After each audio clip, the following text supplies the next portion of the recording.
gente? Después de esa bella introducción. ¿Estás imbécil, güey? Voy a cortar esa parte. Ah, bueno. ¿Por qué, güey? Porque, güey, ni siquiera estoy preparado. ¿Qué te faltaba? Güey, me faltaba actitud nada más. Debiste haberlo hecho. Muy- Bueno. Qué pedo, Ochoa. Hola, buenos días, buenas tardes, gente. ¿Qué día es hoy, Carlos? Hoy es día de la aventura. Hoy es día de el tema del segundo episodio, que es la historia. Bueno, casi la misma respuesta. Fue Pues- similar, veamos. Pues, Históricamente la vida son aventuras, ¿eh? son las dos caras de la misma manera. Yo diría que sí. Sí, no te estoy tirando hate. Sí, estoy de acuerdo contigo. Pero la historia con el enfoque de inspirarse, buscar inspiración en la historia. Y también discutir cómo el arte es afectado por la historia. Ok. Cómo la historia puede ser del momento actual que está viviendo este artista, moldea su arte. Y Ok. cómo podemos usarlo de ejemplo para ver hacia nuestro alrededor, ver las noticias que están pasando, hechos actuales, y cómo podemos exprimir eso para sacar inspiración. Creo que también cómo conectar con audiencia, ¿no? Porque conectas más con audiencia cuando sacas temas que son relevantes para su momento o su historia o dónde está. Cuando hablas de cosas que están viviendo. Exactamente. Cosas con las que se pueden relacionar, hacer conexión. Muy Exactamente. bien, Como muy hoy el bien. día de hoy, güey, si quieres hacer buena música, haces reggaetón. Haces corridos tumbados, porque es lo que la gente conecta el día de hoy. Yo diría que pues hay muchos nichos, puedes mezclarlo, agarrarlo de como base el ritmo. Jazz electro retumbado, güey, va a ser el nuevo género. Jazz como- electro, retumbado, swing. Metalero. ¿Cómo sería? Oye, eso es buen ejercicio, güey. Ponte a escribir algo. Ya estoy escribiéndolo, güey. Aguas, porque voy a demandar No, si alguien sale ya con ese ex- género, Ya ¿eh? existe. Lo más cagante es que muy probablemente existe. Oye, creo que traes el micrófono un poquito muy de frente, me están avisando del chat. O sea, muy... están diciendo- te estás tapando con el micro. Ok, entonces ok, ya, voy a intentar recordar. Es cuando me emociono, empiezo de que... Te empiezas a esconder detrás de la laptop, güey. Estás hablando de... güey. Sí. Es que te empiezo a hablar a ti así, cuando te quiero ver así de frente. Bueno, entonces voy a intentar de que hablarte así. Ando incómodo, güey. Ando incómodo, güey. No ¿De qué? respetes la burbuja de espacio Mira, personal, con güey. con la cámara, con nuestros oyentes, Audio escuchas. audio escuchas, radio escuchas. No, estamos en 102.1. Con ellos tengo una relación muy directa, muy saludable, pero contigo te hablo así. Carlos. Bueno, Carlos, ¿cómo estás? Nacho, ¿con qué opinas del clima? no Ay. te puedo ver a los ojos. Oye, de hecho, ahora que lo pienso, güey, el tema me gusta un chingo porque creo que fue un tema, una quote con la que terminamos el podcast anterior. Estaba citándome a una persona que había reescrito o intentó reescribir el... Este cuento corto de Borges. De Pierre Borges. Bernard. Qué bueno que lo mencionas porque ahorita en la introducción tengo dos citas preparadas. Más todavía, güey. Dos citas contrastantes que de distinta forma describen la historia. Claro, pero este güey hablaba de convertir...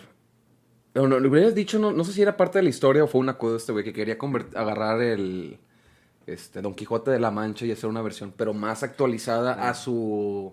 Pensando en la historia, ¿verdad? De cómo de repente por tus circunstancias cambiaste e hiciste una historia muy legendaria, pero lo hiciste a tu propio...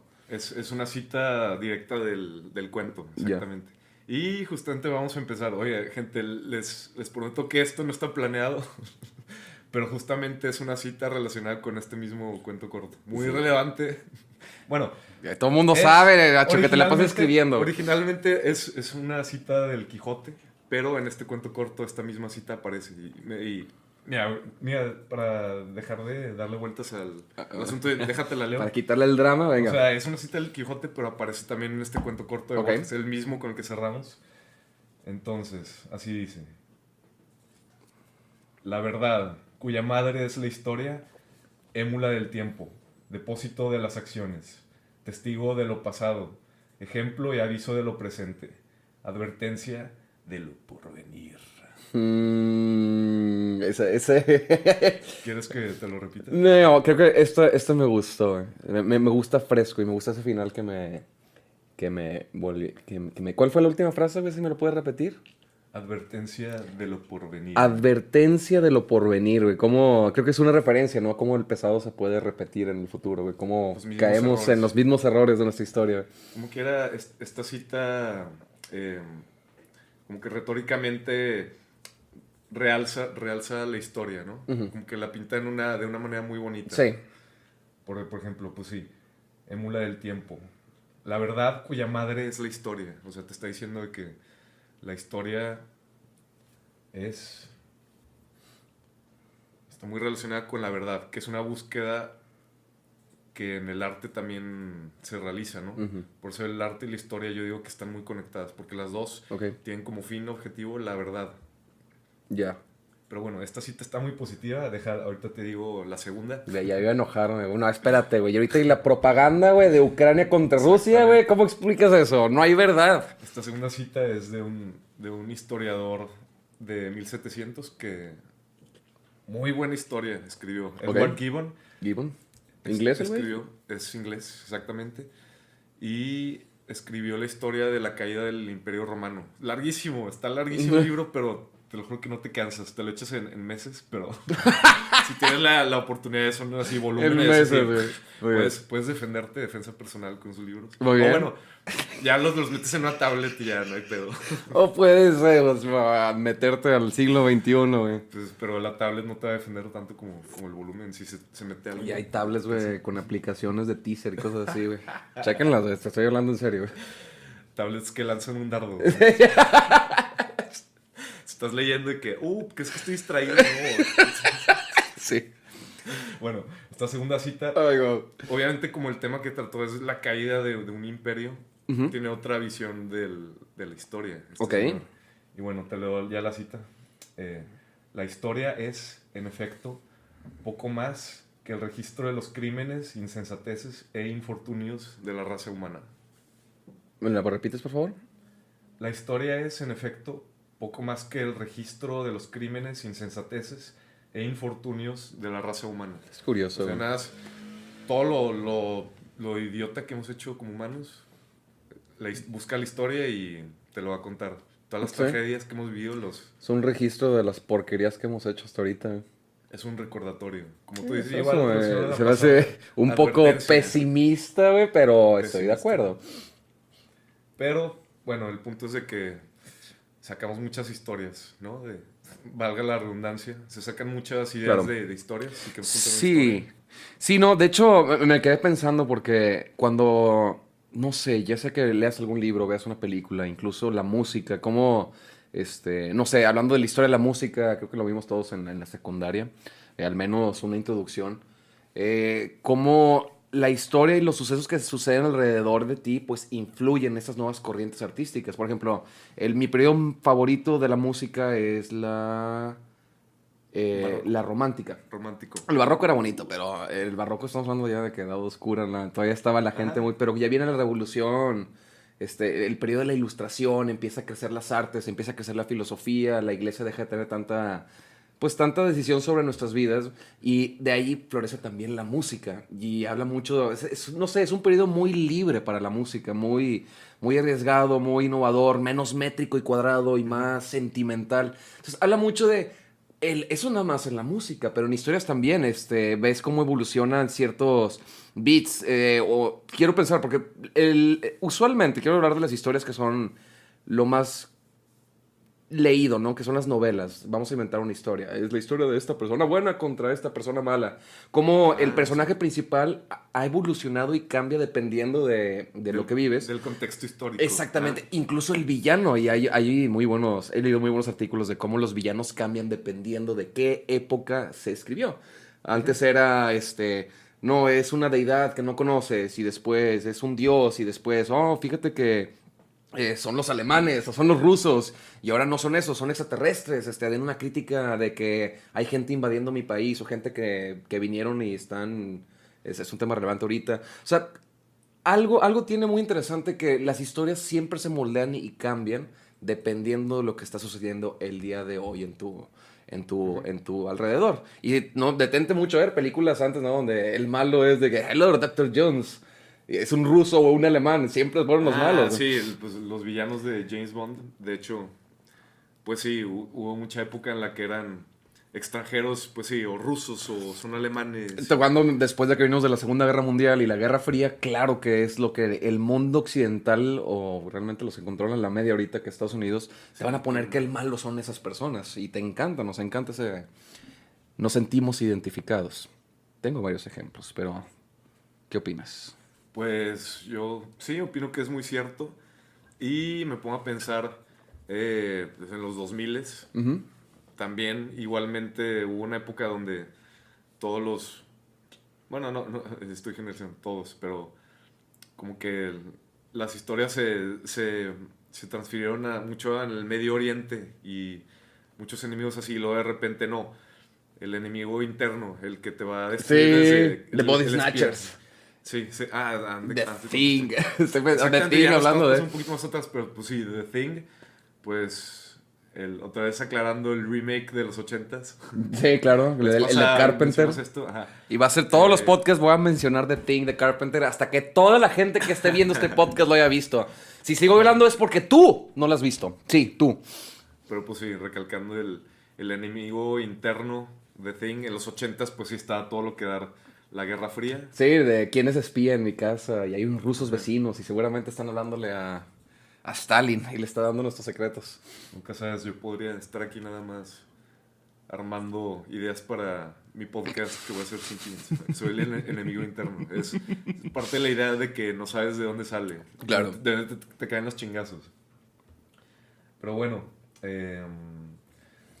como tú decías que todos los episodios vas a mencionar a The Thing, porque quieres que la vean, yo todos los episodios voy a andar chingue chingue con los clásicos antiguos, los griegos. Lean Aristóteles, niños. Exactamente. Entonces vamos a empezar por un ejemplo que traigo, valga la redundancia de la historia, el primer señor que es considerado historiador, que escribió un tratado con ese propósito de buscar la verdad, la historia. Sí. Es un hecho, el hecho que buscó retratar es un hecho muy famoso, estoy seguro que lo conoces. La invasión de los griegos, no, la invasión de los persas a los griegos. 300. Vamos a hablar en el idioma donde todos sabemos, Sí, eso, Jerjes. sí, exactamente. Conquistando todos el lo mundo. conocen porque esta película es relativamente reciente en la Relativo. historia. Entonces, pues te quiero platicar primero cómo le nació la idea a este señor. Es algo que quiero mencionar, ya lo hemos dicho. Muchas veces lo mismo que tú estás viviendo en tu entorno es lo que te inspira a crear algo. Claro. Este señor vivió en esa época y presenció la invasión y cómo lograron derrotar a los persas. Y esto fue lo que llevó a que los griegos tuvieran su edad dorada después de esta victoria. Porque les cayó un chorro de feria y los hicieron bien poderosos en el Mediterráneo. Y entonces eso ayudó a que creciera el arte en toda... Bueno, más que nada en Atenas fue donde empezó este auge. Pero bueno, este señor, imagínate en esta época qué difícil era reunir información. Entonces, ¿sabes qué hizo este señor? No existían los vuelos ni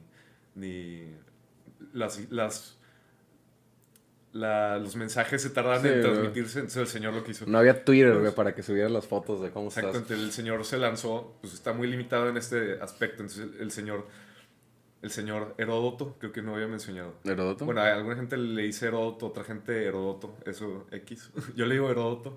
Dijiste los dos mismos nombres, güey. ¿Le dicen Heródoto o Heródoto? Heródoto con acento en la primera. Es el acento, Heródoto, ok. Me gusta entonces, Heródoto, güey. Suena mal. Ya, yo le digo Heródoto porque aparte así sale en Wikipedia con ese acento en la O. Muy bien. Mucha gente le dice Heródoto. Heródoto. Bueno, eso X. Este señor se lanzó por todo el Mediterráneo a viajar y a la gente que vivía en la ciudad les preguntaba de que, oye, y cuéntame la historia de tu ciudad, platícame qué sabes. Sí. O cómo estuvo relacionada de que tu ciudad, cómo se involucró en esta guerra. Ok. Y entonces te imaginarás que pues está muy limitado. Bueno, o sea, es un trabajo muy muy interesante porque las historias que te platica la gente, pues, y más las historias que te platicará la gente de su ciudad natal, Sí.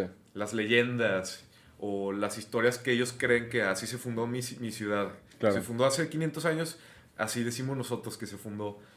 Lleva historias muy interesantes, más en esta época que todavía crean en los dioses. Sí, ¿no? De que Entonces, aquí Zeus se le resbaló un rayo y creció la ciudad. Alguna estupidez, sí, pero pues cada exactamente. quien lo que Y, pues, cree. todas esas historias, este señor lo que hice. Todo esto lo escribió en Egipto, fue hasta Egipto, Uf. hasta partes ahorita de Ucrania o Rusia, por todo el Mediterráneo viajó y recopiló todas estas historias y las platica así, pero se defiende él, o sea, sí, siendo consciente de que pues puede que todo esto no sea verdad, pero pues yo voy a contar una buena historia. Siempre dice, esto es lo que dice la gente de Egipto que pasó. Ya, es No la sé versión y de... lo siempre dice, no sé si sea verdad, pero bueno, así lo cuentan. Y luego llegó una serpiente gigante de no sé dónde y así dicen que pasó. Güey, mientras más me hablas, más necesito leer lo que sea, güey, que me estás Es muy vendiendo, güey. ¿Dónde interesante. lo compro, güey? ¿Qué es? ¿Heródoto? Heródoto es la historia se llama. Heródoto. La historia. Así, Es el que me exactamente. dices que voy a tener defensa personal si compro toda Ese la igual, sí, biblioteca. si no me equivoco, 9 volúmenes. Bueno, Uf. es que se llaman libros, pero en realidad lo puedes ver como capítulos, pero sí está gordito. ¿Lectura ligera o es un vato que hablan en chino, ya sabes? En canción. Pues puede ser al principio pesado Pero le agarra porque, sila. porque da muchas referencias a geografía, Ok. pero ya casi todas las versiones que ahorita consigues modernas ya te vienen con notas ahí. Ah, Te muy dice que, bien. mira, aquí está hablando de tal parte de Siria, de tal, y luego te dice, el río tal, aquí pasó tal cosa. O sea, con un mapita si te ubicas. Estoy interesado en Y leer entonces eso, ¿eh? está bien interesante porque te platica desde los comienzos de la guerra, cómo empezó la guerra. Claro. Primero se pregunta eso y te cuenta cómo se fundó el imperio persa. Te cuenta cuál fue el primer emperador persa, el primer rey persa, como lo quieras decir. Te cuenta y tiene una historia muy interesante ahí. Bueno, la parte de la historia que estuvo involucrado Egipto. Se pregunta cómo se involucró Egipto, pero luego hace una digresión y te cuenta la historia historias de Egipto, de su fundación y costumbres de la época. O sea, Ok. hablando del siglo V antes de Cristo, tenemos un chorro de información. Tenemos un chorro de Egipto en esa época gracias a estas digresiones. O sea, está contando que luego el emperador persa se fue a invadir Egipto. Y lo dice, pero entonces les voy a contar de Egipto, del río Para que Nilo y... entiendas. De hecho, tengo una pregunta, honestamente. Digo, obviamente, y es algo que vivimos hoy en día, de que cada quien agarra, pues, tienes como que una cierta preferencia por tu versión de la historia. Entonces, este güey es griego. Este güey vivió lo que es la invasión de Persa hacia ellos. Así es. Entonces, usualmente no eres crítico con la información que vendes. Si me están Estás invadiendo, sesgado, estás no voy a, sesgado. exactamente, no voy a describir a los persas como personas, lo voy a describir como monstruos salvajes que vienen a destruir. De hecho, Porque es muy normal. Y quiero saber si este güey es de mentalidad crítica o es emocional. Porque hecho, que haya qué descrito bien, la historia de sí. Persa está interesante. qué bien que lo mencionas. Una de las... Obviamente, como le estoy contando o sea, se sabe, los historiadores modernos tienen una metodología muy distinta a la que usó este señor, pero sí es considerado el padre de la historia. Por esta razón de que fue el primer tratado así. Ok. Pero obviamente, pues sí, críticamente sí sabemos que no es muy preciso en muchas cosas. Ujú. Pero te quiero dar un giro. Hay muchas cosas que por mucho tiempo se pensaba que habían sido mentiras, que dijo este señor, o historias imprecisas. Pero con el tiempo la arqueología revela de que de repente hay descubrimientos Ya. que dicen, mira, este señor tenía verdad. Te tengo dos ejemplos justamente de esto. Ok. Uno, mira, qué tienen en común las marmotas y las barcas egipcias? Obviamente ideas que... Digo, Una pregunta muy que difícil. floten en el Sí, te agua, estoy güey. agarrando. Hay una referencia rebuscada. Bueno, ¡Sandwich! sí, no, te está No lo agarrando entendió. en No lo curva. entendió. No, son dos cosas que recientemente se ha comprobado que este señor desde la antigüedad ya desde la antigüedad le tiraban hate, de que no, dijo muchas mentiras, Heródoto. Sí. Ahorita voy a pasar a ese punto, vamos a dejarlo aparte. Ok, en paréntesis. Pero primero, ¿qué habrá sido? Ahí tengo el dato, pero hace como menos de 5 años se encontró hundido en el Nilo un barco que Heródoto describe ahí. Desde antes de eso no teníamos ninguna evidencia de que existiera. O sea, describe, como te dije, describe muchas de las costumbres y describe en una parte que, mira, esta barca la usan para cargar tal cosa, tal cargamento, y te describe cómo es la barca, cómo tiene el mástil del centro y todo, y ni idea de cómo era. Se encontró hace como 5 años uno de estos ejemplos Y en el Nilo. comprobado, el vato no estaba mintiendo. Y ahora el otro ejemplo, el ejemplo de la marmota. Bien interesante. Fue satirizado desde... Me confundí desde con ya otro. ¿Ok? ¿Marmota? Sí, desde el siglo... ¿Qué quieres? 2. Ahorita vamos a pasar a ese punto. Desde el siglo 2 después de Cristo ya había sátiras. Tenemos sátiras de que se burlan a Heródoto por esta. Porque en una parte de la historia cuenta que en la India... En las Indias... Y no, imagínate. Él vivía en el Mediterráneo y está contando historias Claro. de la India. Pero esas se las pasaron, o sea, heredadas. O sea, gente no viajó hasta la India. Pero gente le decía, no, yo sí viajé a la India y pasa fíjate que esto. Ah, bueno. Resulta que lo que cuenta en su historia, bueno, lo que pensábamos que contaba era que en una, en una montaña había unas hormigas del tamaño casi de perros, Ok. casi de perro, y que esas hormigas cavaban y sacaban, desenterraban oro. Cuenta esa historia, que sí, pero así la En la India cuenta. pasa esto, sí. Dicen que en la India hay unas hormigas del tamaño de perros Que sacan ahora, güey. que sí, que escarban para hacer sus colmenas, no, colmenas no, Sí, sus hormigueros, Son hormigueros, déjalo con... y escarban oro. Y entonces, pues, ese comentario, pues, ahorita, repito, vamos a pasar a ese punto, porque tengo otro ejemplo. Se han burlado de él y todavía hasta hace poco se burlaron de él, pero luego, recientemente, relativamente recientemente, en los Himalayas encontraron unas marmotas que escarban para hacer sus madrigueras, hacen hoyos muy profundos y en esas es cerca de un río, las hacen cerca de un río y tiene sedimentos de oro ese río. Así que, Ok. mira, y antiguamente había mucho más oro ahí, o sea, más oro en polvo de oro. Y o sea, dije, pues sabes que aquí está la conexión. Y se dio cuenta, pues mira, la palabra marmota y la palabra hormiga en griego son muy parecidas. Sí. ¡Oye! Entonces, Ups. se decían la Fíjate, conexión. hay un momento interesante porque le quiero a la gente que también está viendo, güey, les voy a invitar. Este viaje ha sido el que me topé un día, que es, obviamente, en aquellos tiempos, ¿no? Ni siquiera aquellos tiempos, estamos hablando más en la Edad Media. Ajá. ¿Cómo se conectan o cómo conoce la gente, güey, cuáles son los animales, ¿no? O sea, de que sí, yo vivo en este lugar, pero nunca voy a salir de mi casa, güey. ¿Cómo es un...? Dame un segundo, ¿está tocando la puerta? Güey, estuvo extraño, ¿no? Como que algo aquí se sintió extraño. Algo... Se apareció. Sí, como que de repente estaba y como que me glitché, güey. Pero bueno, tengo un ejemplo bien interesante de la gente que quiere manejarse un trip.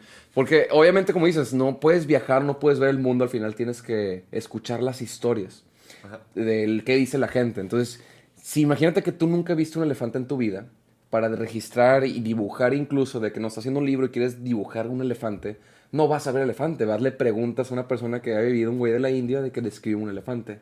No, pues son criaturas con colmillos gigantescos y una especie de mano. Y ¿cómo lo describes? Ya. Cómo lo recibes y cómo ¿Cómo lo retratas? lo Lo retratas? plasmas.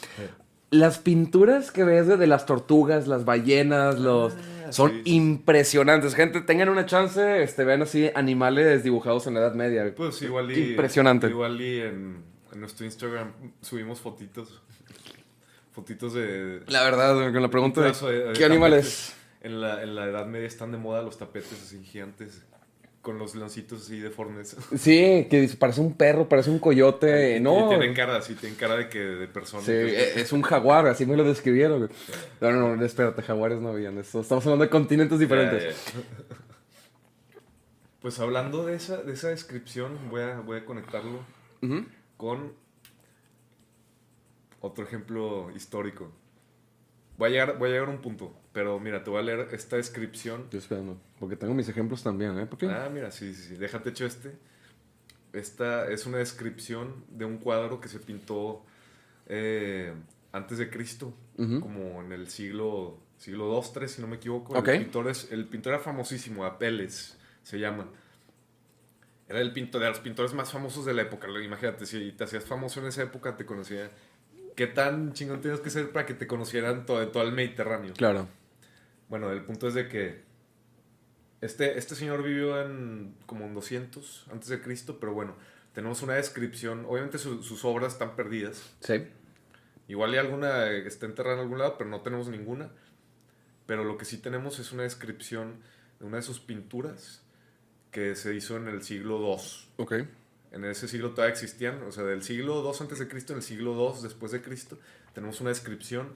El señor que lo escribió se llama Luciano de Samosata. De ahí vivía en Samosata, es un lugar en Turquía. Ok. Luciano nos describe esta pintura que se llama La Calumnia. Ok. Porque Apeles cuenta la historia de que era su mecenas, el que lo patrocinaba era el rey de Egipto en esa época. Muy bien. Y uno de los pintores que era su rival, estaba celoso, lo calumnió con el rey. Llegó con el rey, Ptolomeo, y le dice, este güey, Apeles te quiere traicionar. Ok. Resulta que estuvieron a punto de matarlo por el rey paranoico, pero al final se salvó porque... exactamente. Muy bien, más para tener referencia. La gente está viendo ahorita en pantalla la pintura. No, pero esa pintura es el punto que voy a llegar. La descripción que tenemos, te la leo. Es del siglo II antes de Cristo. Ok. A la derecha se sienta un hombre con orejas largas, que extiende su mano hacia la calumnia, que viene desde cierta distancia a encontrarlo. Cerca del hombre hay mujeres representativas, supongo, de la ignorancia y la sospecha. Calumnia avanza desde el lado opuesto. Una figura femenina sumamente bella, pero llena de pasión maligna y agitación, de cólera y furia. Ok. En su mano izquierda tiene una antorcha encendida, mientras con su derecha arrastra de los pelos a un hombre joven, que aparece con la postura de invocar a los dioses para que presencien su inocencia. A ella le precede un hombre pálido y feo, con ojos agudos y desnutrido, como si pasara por una enfermedad de larga duración. La imagen clara de la envidia. En la caravana de la calumnia se encuentran dos asistentes femeninas, las cuales tienen el rol de alentar, asistir y proporcionarle la mayor ventaja posible. Ok. De estas, como mi guía me informó, una es la perfidia y la otra el engaño. A ellas le sigue otra de figura triste en traje negro. Su nombre es el arrepentimiento. Mientras la verdad se acercaba, apartó la mirada, se sonrojó y lloró. Esta descripción del siglo II, adivina quién lo usó de inspiración para pintar, intentar recrear esta obra de Apeles. El mismísimo Botticelli. Ok. Esa es la pintura que ya buscaste, que estás viendo. La que estoy viendo en este instante. Es la descripción que le dieron y esta es la pintura que estamos viendo la gente. La Ahí que se en dio marco como del resultado a través de... Está con madre, güey. Pues, sí, o sea, está muy claro. Obviamente los renacentistas agarraron muchísima inspiración de los griegos, se sabe, y de los romanos, muy influenciados, y pues este es un ejemplo claro, ¿no? Muy bien. Uf. Buenísima. Tengo un ejemplo un poquito más moderno. Échalo. Hablamos de temas Porque similares, pero soy hay el cosas viejo de aquí. diferentes. Sí, no, claro, yo soy el niño que descubre el cine y está viendo películas y El Señor de los Anillos. Y lo más viejito que he leído de libros es La Divina Comedia y me quedé en la página 2 porque es un pinche canto y no puedo leer esas cosas. Ahí va. Ahí va. Trato de recordar nuestra infancia. Obviamente tú tuviste que haber vivido esta película de primera persona. Día de la Independencia.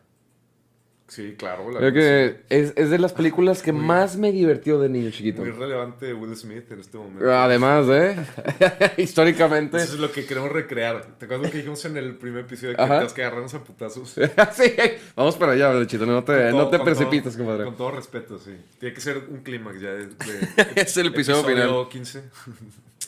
Esta película tiene... Es extraño cuando lo ves. Fue en los 90s. Veníamos de una época donde todo el entretenimiento del cine eran películas de destrucción.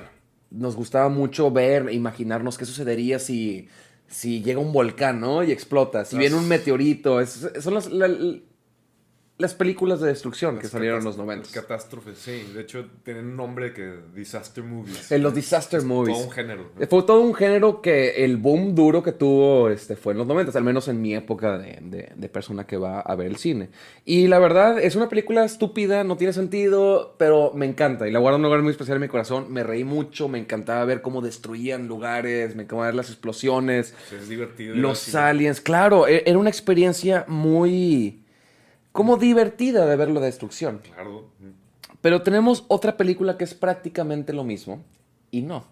Salió un poco después, 2011, 2012, 13, creo que... No tengo bien la fecha ahorita en la mano. Pero estás hablando de en los tiempos de Bush, cuando sucedió las Torres Gemelas. Uh-huh.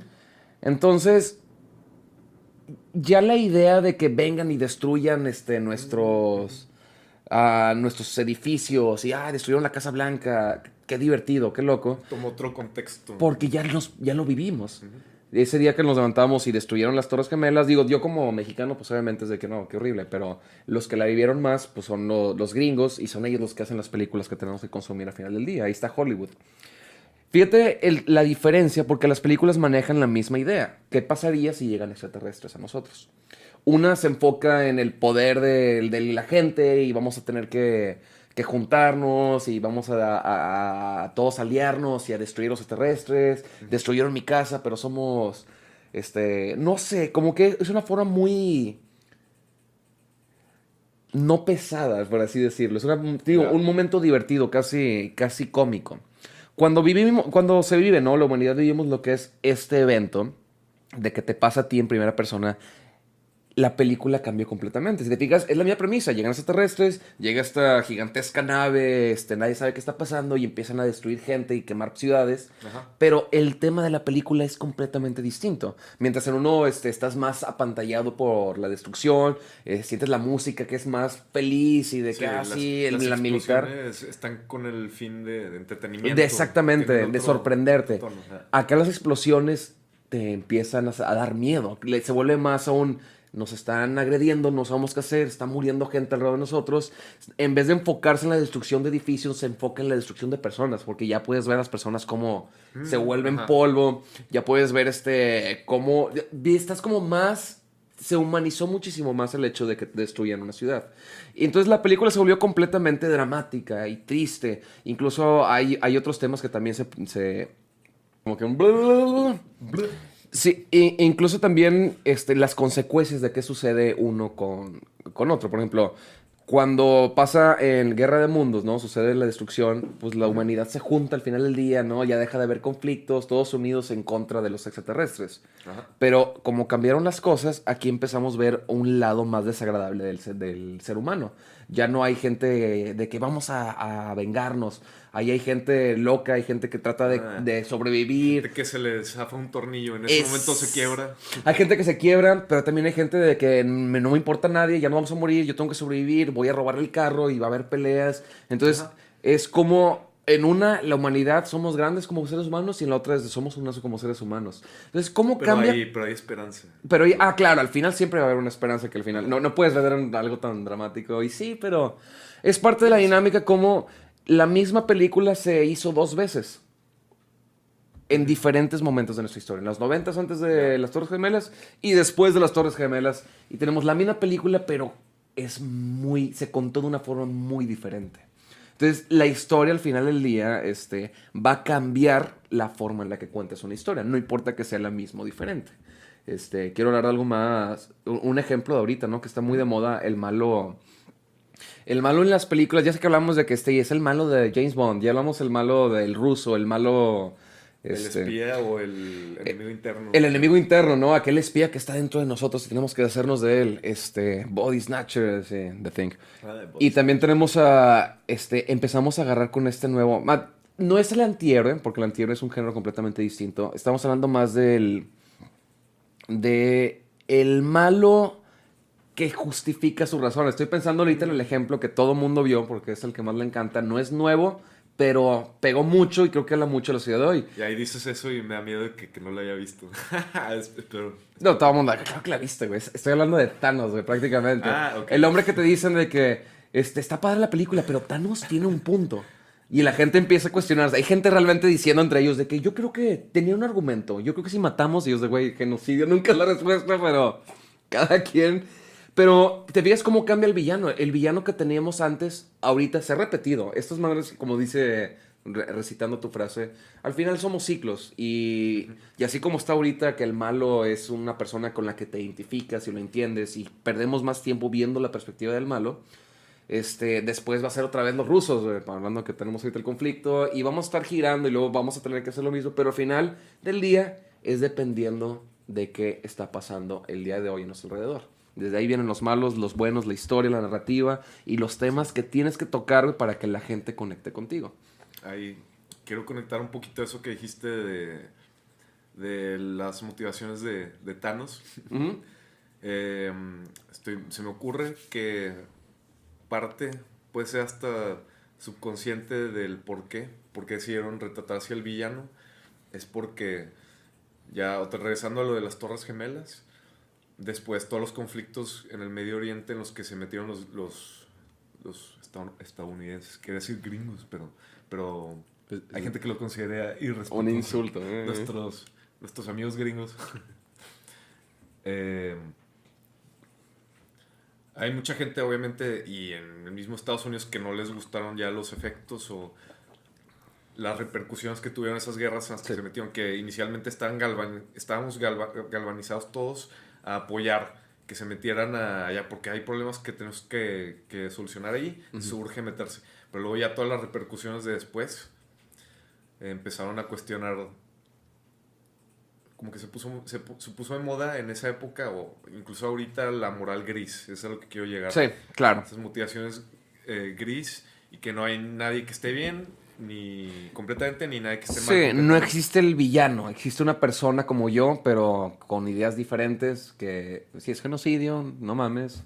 Pero es como justificar al malo de alguna forma. Y pegó cabrón, güey. La verdad, ahorita Pues la gente nos encanta ver esto. Antes del cobicho, de las películas más populares, no sé, creo que sí rebasó a Avatar, ¿no? Sí, chingo. Infinity War fue una pendejada. Sí. Pues, conectando esto de las guerras, un poquito, un ejemplo que yo te tengo musical. Creo que tú sabes un poquito más de esto. Tchaikovsky es romanticista. Sí, es un periodo romántico. ¿Vas a hablar de la obertura 1812? Pues, exactamente. No sé si tú tenías ese ejemplo. No lo tenía, pero con uno que lo traes, te puedo decir lo que quieras de esa abertura. Exactamente, pues exactamente quería mencionar eso, que Tchaikovsky, para los que no saben, suena muy agresivo. Por si no sabías. No, Tchaikovsky, esta es una obertura, conectándolo con el primer episodio. ¿Una obertura? La obertura de un concierto que la hizo inspirada en la invasión de Napoleón a Rusia, la invasión fallida. Entonces es una pieza muy nacionalista. Sí. Y entonces, ¿con qué tema? Tú dime, tú obviamente sabes con qué tema juega, y al final lo destruye, lo desmenuza. Sí, esa obra es un... ¿Tú qué te apasiona? Es una historia que se cuenta. Ajá. Empiezan con el tema principal, es uno de los temas que refleja mucho el himno nacional ruso, que usa muchas veces Tchaikovsky en sus obras. Arranca con eso. Y empieza la música dramática, empieza a escuchar conflicto. Antes de que entren los cañones, si quieras, empiezan a tocar el tema de la... Hay cañones. Hay cañones. Esa pregunta, ¿no? De que, disculpa, ¿los cañones son un instrumento? No. Y el vato, no, güey. Llega... En la partitura están los... Quiero un cañón aquí.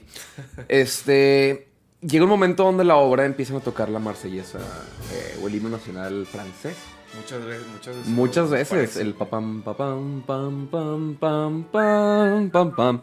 ¿Qué hace un ruso compositor hablando o tocando con música francesa? Es el güey práctica. Hay de dos formas, porque lo he visto de diferentes formas, ¿no? Está hablando de la invasión rusa, ¿no? El conflicto ruso. Tú puedes tocar la marsellesa como es la fuerza que contrapone tu melodía principal, que es el cierre de la melodía. Visualmente lo vemos como el ejército francés invadiendo. Ajá, y el ejército ruso defendiendo.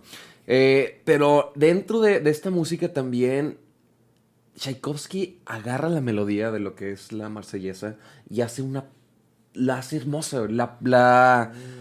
la acompaña y la adorna con instrumentos que no te imaginabas. Y la desarrolla. La desarrolla de una forma que ni los rusos, que ni los franceses pudieron hacer.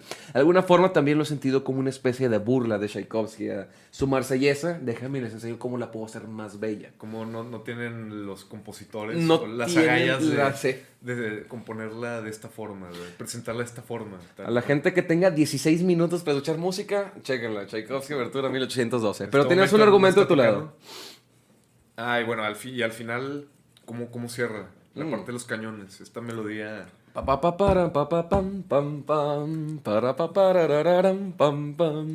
Es el tema principal de esa obra. Tengo que revisar mis datos, debí haber preparado porque fracciones de esa melodía es una melodía que Tchaikovsky ha utilizado en diferentes obras. Creo que en la Marcha Eslava utiliza un mismo motif y habla mucho de la música rusa, lo que es... De la pasión a su tierra. Que la apasiona. Exactamente, es tu música como si de repente le vamos a hacer una rola a los franceses que también les partimos a sumar una guerra, que ellos que recuerden la guerra de los pasteles, que tal vez o tal vez no es verdad, ¿no? Que toquemos la marsellesa con trompeta y mariachi y de repente, ay, yo soy el aventurero. Cuando suenas eso ya dices, estás hablando de mi cultura mexicana. Es muy similar, nada más que en aquellos tiempos donde la música era bonita y bella. Se transmitía la información o los mensajes y la propaganda, que la puedes ver como una obra de propaganda. También puede ser, sí, claro que es una obra de propaganda, claro que sí. Se transmitía de manera muy distinta y al mismo tiempo muy similar a los medios de ahorita. Aunque ya había ganado. Pero hay muchas obras que también van por esos periodos. Beethoven, de hecho, su tercera sinfonía se la dedicó a Napoleón.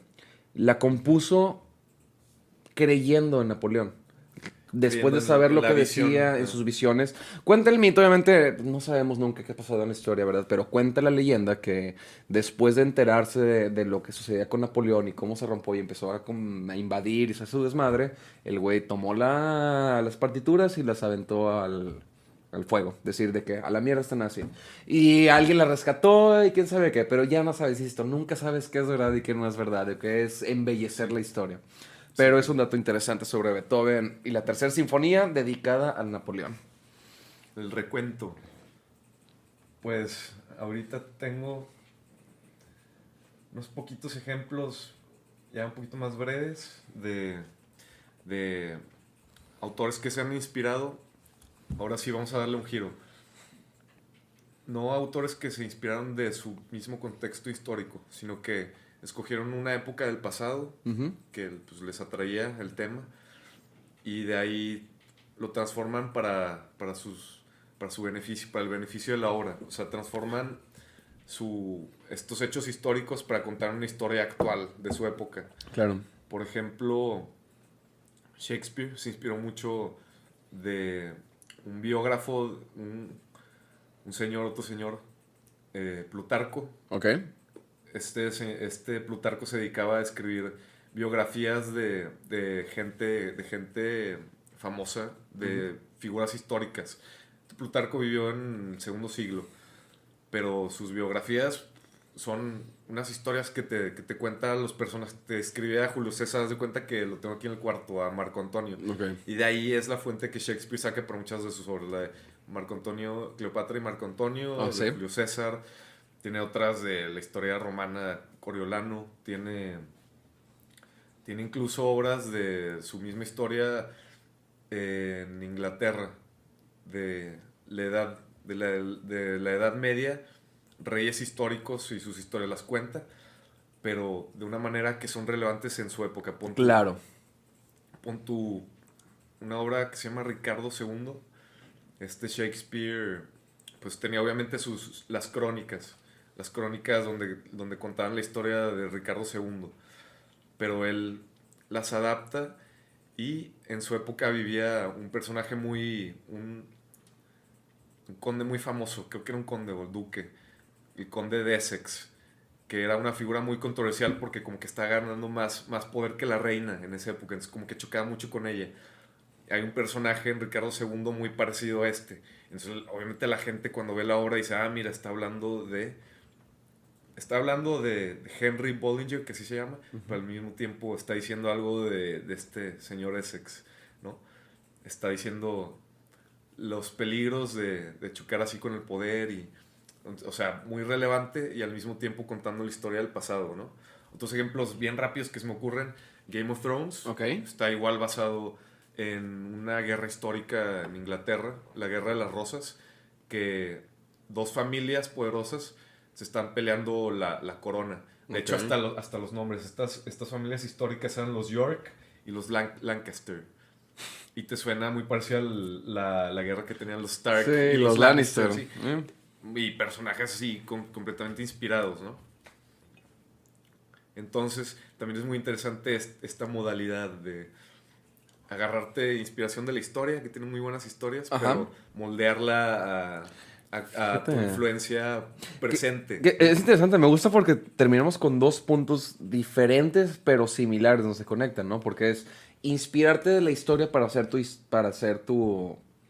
historia, o gente que hace su historia dependiendo de la historia que vive en su momento. Hay un balance muy bonito. Como dices tú, voy a agarrar un tema de hace mucho tiempo, una pelea, una batalla, pero lo voy a actualizar a lo que vivo el día de hoy. La historia se repite ya muy trillada esa frase, pero pues muy cierta. Pues han hecho, sí. Sí, de repente vamos a dar vuelta y luego lo van a hacer los rusos porque están de moda ahorita. O los musulmanes o los aliens otra vez, pero vamos a ver. Lo hizo Distrito 9, de hecho, ahora que lo pienso. Los extraterrestres que son refugiados.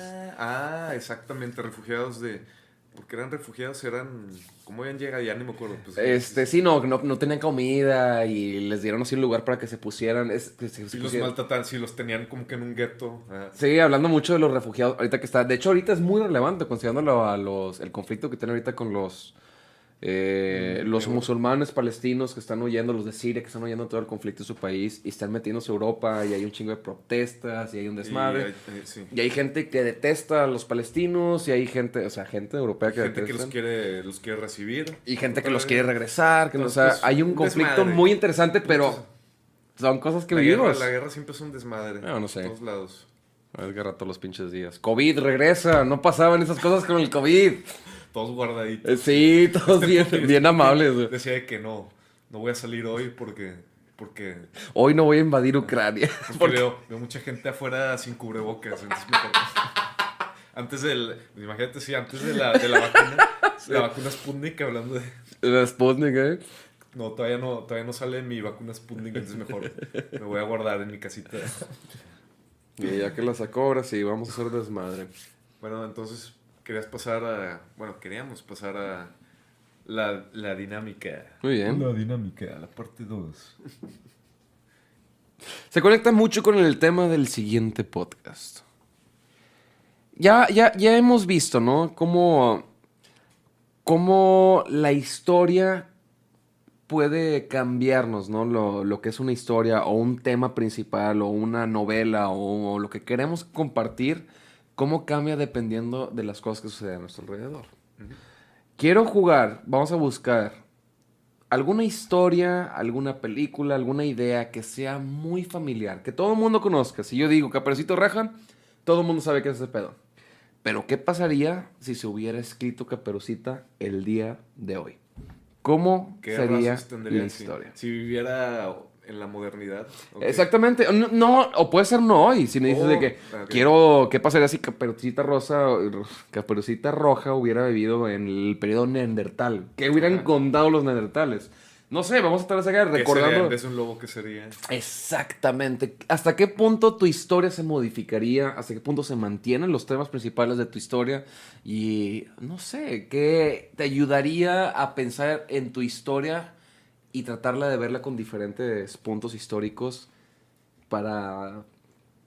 Sí. completarla, pues, sentir que está completa, ¿verdad? No perderte. Antes de empezar, ¿me creerás que tengo una cita relevante? Y adivina de qué cuento corto. Otra vez de... Regresando a Pierre Menard. Otra vez Pierre Menard, Dios mío. Quiero establecer algo. Todo es planeado, todo es planeado. Al contrario, no, esto no fue planeado. Carlos tuvo la idea y dije, mira, aquí tengo una cita relevante y la vamos a exprimir. Porque una de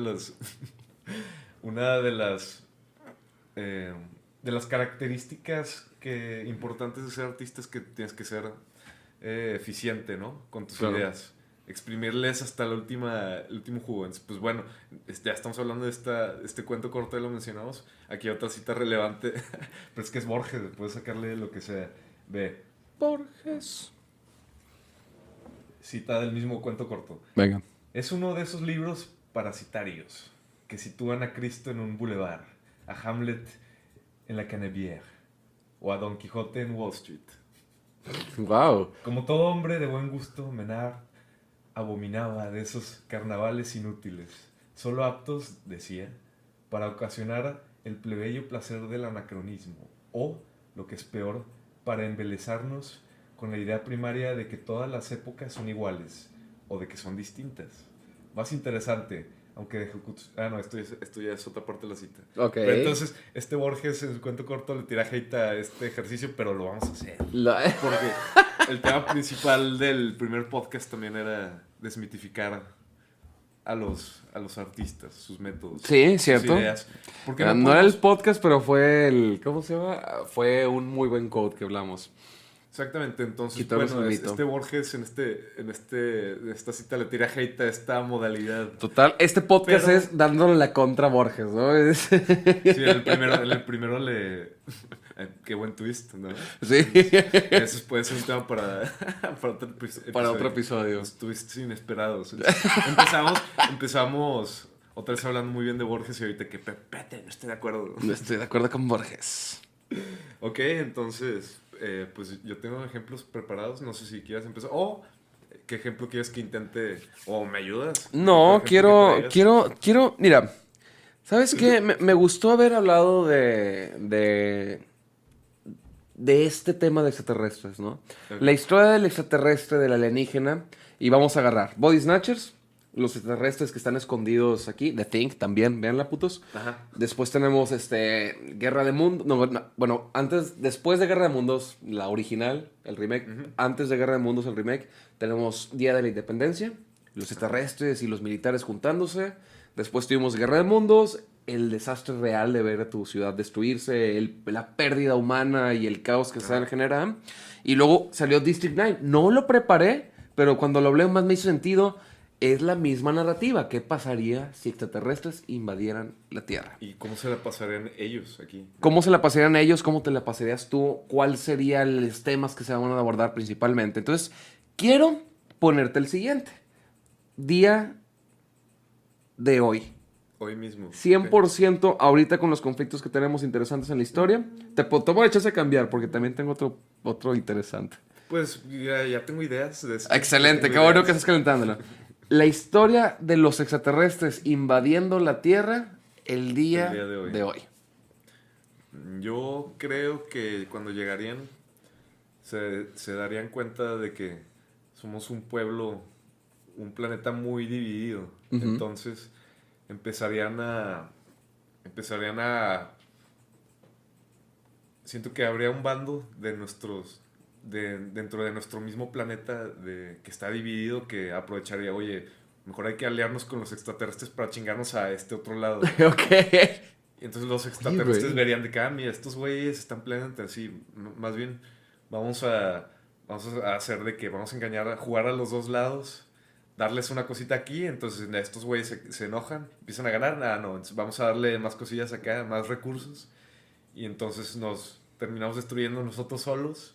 Y los extraterrestres ya nos entran y pues ya nos barren el desmadre que nosotros mismos hicimos. Algo así, por algo. Ok, está chido. Okay, de hecho, me gusta. Ya puedo saborear la historia, ¿no? Llega un extraterrestre, llegan cada uno a las diferentes ciudades de que soy un extraterrestre y vengo a ayudarte.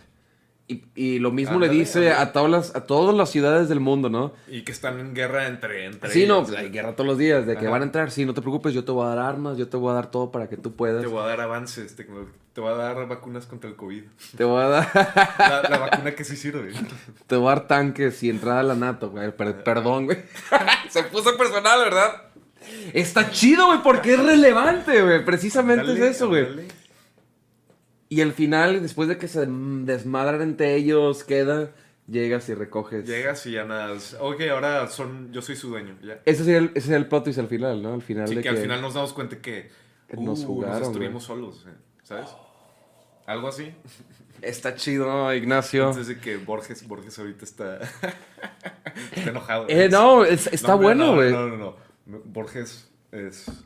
Lo respeto mucho. No, ya hablamos bonito, güey, de la vez pasada. Tenemos que hablarle feo ahora, güey, para poder balancear el karma, güey. Ok, ¿tenías otro ejemplo? No, güey, de hecho me encantó ese ejemplo. Quiero ver si tienes algún ejemplo, güey. Tengo que ponerme creativo, mierda, güey. Mira, te voy a dar tres opciones, las mismas opciones que aquí venían. ¿Más opciones? ¿Cuál prefieres? O sea, escoge cualquiera de estos tres. Las mismas que venían en la cita. Cristo en un bulevar. Puedes tomarlo como Cristo en Morón de Prieto. Ok. O Hamlet en la Canadienne. Hamlet en París. X. O Don Quijote en Wall Street. ¿Cuál prefieres? Vámonos con la primera. Sí. Vamos con la primera. Me gustó porque como me diste más tiempo, ya lo pensé, güey. Y además me encanta la historia de Jesús. Arle. ¿Cómo? ¿En dónde está? ¿Cuál es el setting de la historia de Jesús? En un burdel. No, en un bulevar. Mira, está en un burdel. Pensé en un burdel. Decía Cristo en un bulevar. Por eso te dije, pues en Morón de Prieto. Pensé en un burdel. Y ahí hizo una historia de qué pasaría si Jesús estuviera en un burdel. Entonces, sí. Madres. Está buena. ¿Aplicaría de alguna forma? Creo que sí, güey. Creo que es relevante. Es un burdel, ¿no? Y obviamente no es Jesús, pero la historia va a funcionar similar. Es un burdel donde está lleno de pecado, donde está lleno de desmadres. Va a llegar un cliente.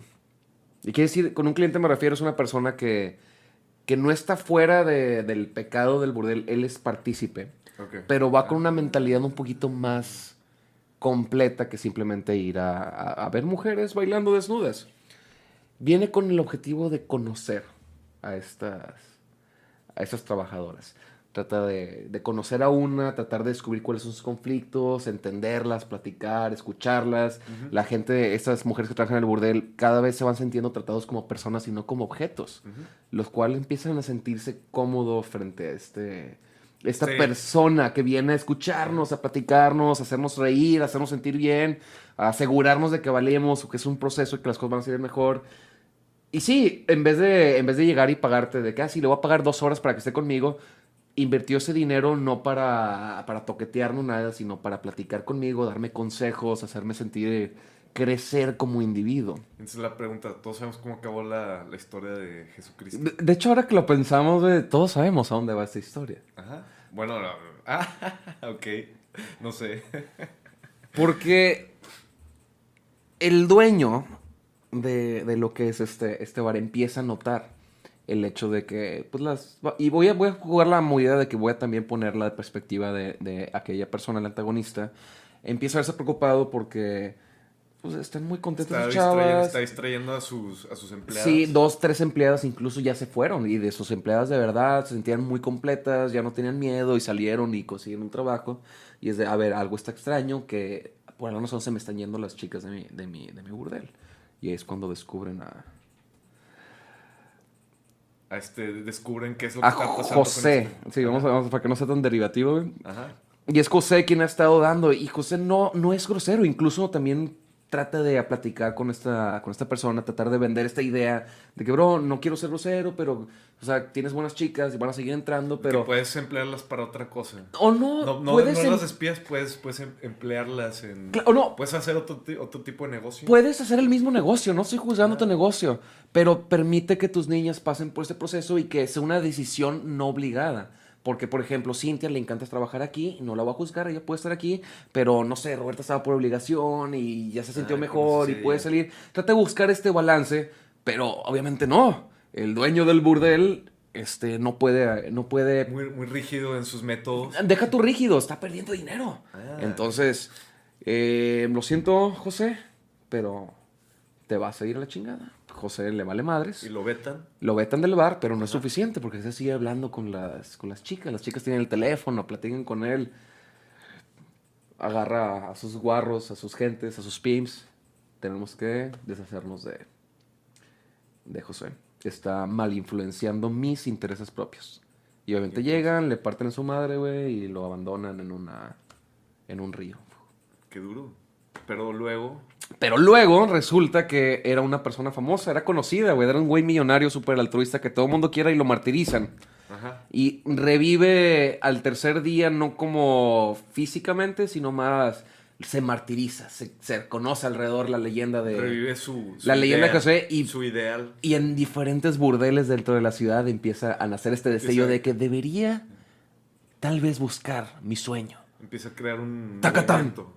La historia de Josué. Y salen así los créditos. Eso es. ¿Qué te parece? Muy bien. Muchos giros. Me fui, pero estoy contando la misma historia. Sí, sí, sí. La sátira, la crítica. Voy a conectarlo otra vez. A ver. Coincidencia. Otra vez algo que me guardé por cuestiones de tiempo.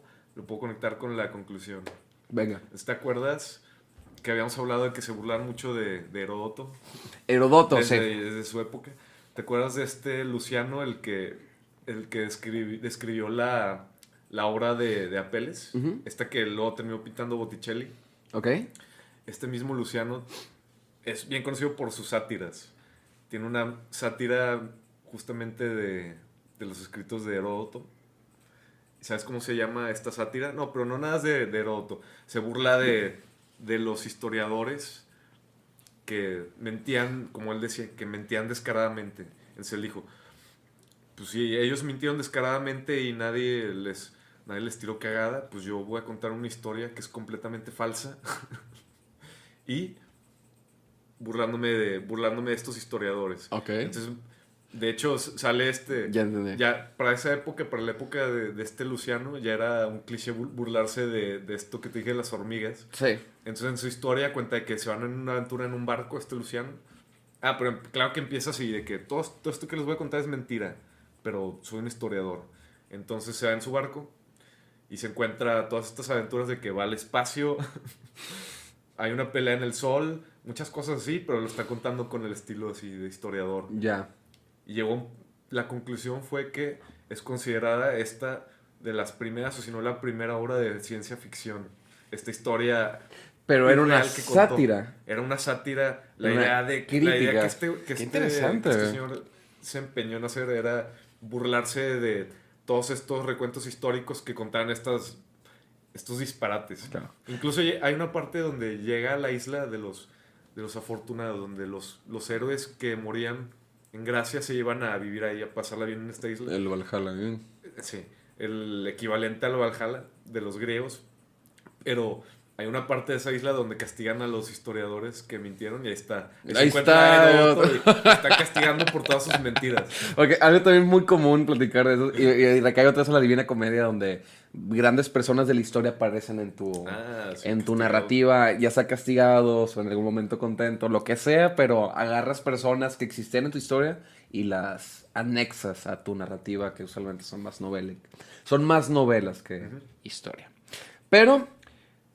¿qué opinas? ¿Crees que ese tipo de ejercicio, la gente que está pensando, de cómo podemos utilizar esto para encontrar esa inspiración? Alguien que está haciendo una historia. Hoy hicimos, el pasado fue musical y narrativo, hoy fue más 100% narrativo. ¿Cómo puede ver a esta gente que quiera encontrar esta creatividad en su momento? Que estés atrapado en un... uy, puta, güey, no sé qué pinche hacer en este instante porque no me llega el flash de ingenio o creatividad. ¿Qué podemos llevarnos de este pequeño ejercicio? Pues si te sientes atascado, atorado, simplemente ve a tu alrededor qué está pasando en este momento. Están pasando tantas cosas y reconoce, pues como ya dijimos, hay momentos donde vamos a estar inclinados un poquito hacia la burla, hacia la sátira, o hacia criticarnos a nosotros mismos y estar conscientes de que a veces estas decisiones están influenciadas por la misma historia. Claro. Y al mismo tiempo nosotros podemos agarrar historias del pasado y adaptarlas a nuestra época, y hacerlas relevantes. Lo que estamos, como que a lo que llego es que cualquier punto en la historia podemos hacerla relevante, dependiendo de nuestro propio punto de vista, de cómo vemos las cosas. Claro. Sí, no, y también podemos hacerlo al revés, agarrar un tema o una historia moderna y mandarla al pasado. Y salirte de esto, jugar con eso esto. y encontrarle nuevas perspectivas. Nuevas formas. Entonces, pues, básicamente, pues es otra herramienta más. Es decir, para la gente que ya estás escribiendo un libro o tal vez haciendo una rolita, es de qué pasaría si esta rola de repente se está componiendo en los 60s o en los 80s. Sí, que... O en el siglo XII. ¿Qué acordes usaría? Exactamente, ¿cuál sería la de este? Y tal vez encuentras algo que nunca te atreviste a ver porque estás atrapado en tu... Sí, estar consciente de que la historia, el contexto histórico nos influencia. Ya vimos cómo influenció a muchos artistas. Claro. Pero nosotros también podemos agarrarlo y usarlo influenciarlo. Moldear estas historias. Me gusta. Son, como dije, las dos caras de la misma moneda. Sí, exactamente. Digo, agarramos dos vertientes del arte en la historia y ambas me gustan, son interesantes. Ándale. Entonces nos despedimos de nuestro público, sus seguidores. Leemos sus comentarios. Yo soy Ignacio. Este es mi compañero Carlos. Carlos, mucho gusto. Mi compatriota. Sí, mi comrade. Mi camarada. O tal vez eres un alienígena. No Yo tal vez soy un body snatcher, nunca lo sabrás. O el enemigo interno. Bueno, gente, se cuidan.